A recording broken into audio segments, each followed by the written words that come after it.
ഇത്തവണത്തെ ദേശാഭിമാനി സാഹിത്യ പുരസ്കാരം ലഭിച്ചത് ഡോക്ടർ എം ലീലാവതി ടീച്ചർക്കാണ്. ടീച്ചർക്ക് സുപ്രീം വോയിസ് ന്യൂസ് ചാനലിൻ്റെ എല്ലാവിധ ആശംസകളും നേരുന്നു. ഇന്നത്തെ നമ്മുടെ വിഷയം പരിചയപ്പെടുത്തലും എല്ലാം ഡോക്ടർ എം ലീലാവതി ടീച്ചറെ കുറിച്ചാണ്. ഒരിക്കൽ കൂടി ഏവർക്കും ഈ പരിപാടിയിലേക്ക് സ്വാഗതം.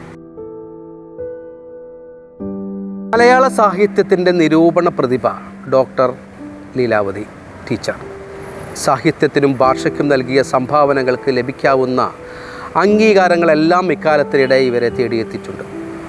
വയലാർ ഓടക്കുഴൽ അവാർഡുകളും എഴുത്തച്ഛൻ പുരസ്കാരവും കേരള സാഹിത്യ അക്കാദമി അവാർഡുകളൊക്കെ അതിലുൾപ്പെടും. 1927 കോഴിക്കോട് ജില്ലയിലെ നാദാപുരത്ത് MK കുഞ്ഞികൃഷ്ണൻ്റെയും മരിയമ്മയുടെയും മകളായി ജനനം. ബാല്യകാലം മുതൽ തന്നെ വായനാപ്രിയയായിരുന്നു. അന്ന് സ്ത്രീകൾക്ക് വിദ്യാഭ്യാസം അപൂർവമായിരുന്ന കാലത്ത് തന്നെ ലീലാവതി ടീച്ചർ പഠനത്തിൽ മികവ് തെളിയിച്ചു. മലപ്പുറം ഗവൺമെൻറ് ഗേൾസ് ഹൈസ്കൂളിലും പിന്നീട് മദ്രാസ് സർവകലാശാലയിൽ മലയാളത്തിൽ ബിരുദവും ബിരുദാനന്തര ബിരുദവും നേടി. പിന്നീട് മലയാള സാഹിത്യത്തിൽ PhDയും നേടി. തുടർന്ന് തൃശ്ശൂർ സെൻറ്റ് തോമസ് കോളേജിൽ അധ്യാപിക ജീവിതം ആരംഭിച്ചു. തുടർന്ന് പാലക്കാട് ഗവൺമെൻറ് വിക്ടോറിയ കോളേജിലും തലശ്ശേരി ഗവൺമെൻറ് ബ്രണ്ണൻ കോളേജ് എന്നിവിടങ്ങളിൽ സേവനമനുഷ്ഠിച്ചു. ഒടുവിൽ കാലിക്കറ്റ് സർവകലാശാല മലയാള വിഭാഗം മേധാവിയായി വിരമിച്ചു.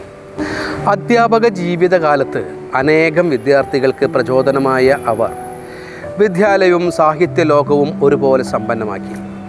കവിതയും ജീവിതവും, അസകൾ, നവ്യനിരൂപണം, സാഹിത്യ നിരൂപണങ്ങൾ, സ്മരണകളും ചിന്തകളും തുടങ്ങിയവയാണ് പ്രമുഖ കൃതികൾ.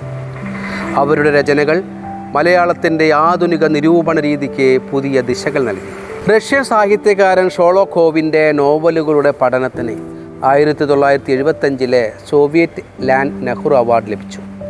കേരള സാഹിത്യ അക്കാദമി പുരസ്കാരം, വള്ളത്തോൾ അവാർഡ് 2025, ദേശാഭിമാനി സാഹിത്യ പുരസ്കാരം, സാഹിത്യരത്നം ബഹുമതി, കേരള സർവകലാശാലയുടെ പ്രത്യേക അംഗീകാരം തുടങ്ങിയവയാണ് പുരസ്കാരങ്ങളും ബഹുമതികളും. ജീവിതകാലം മുഴുവൻ വായനയുടെയും എഴുത്തിൻ്റെയും പ്രതിജ്ഞയോട് ജീവിച്ച ലീലാവതി ടീച്ചർ ഇപ്പോഴും സാമൂഹ്യ പ്രശ്നങ്ങളോടും മനുഷ്യ സ്നേഹത്തോടും പ്രതികരിക്കുന്ന സജീവ സാന്നിധ്യമാണ്. 2025 ഗാസയിലെ കുട്ടികളുടെ ദാരിദ്ര്യത്തെക്കുറിച്ചുള്ള ഹൃദയസ്പർശിയായ പ്രസ്താവന അവരെ വീണ്ടും ജനഹൃദയങ്ങളിൽ എത്തിച്ചു. അവളുടെ ജീവിതവും രചനകളും സ്ത്രീ ശക്തിയുടെയും മനുഷ്യത്വത്തിൻ്റെയും ആഴത്തിലുള്ള നിരൂപണത്തിൻ്റെ പ്രതീകങ്ങളാണ്.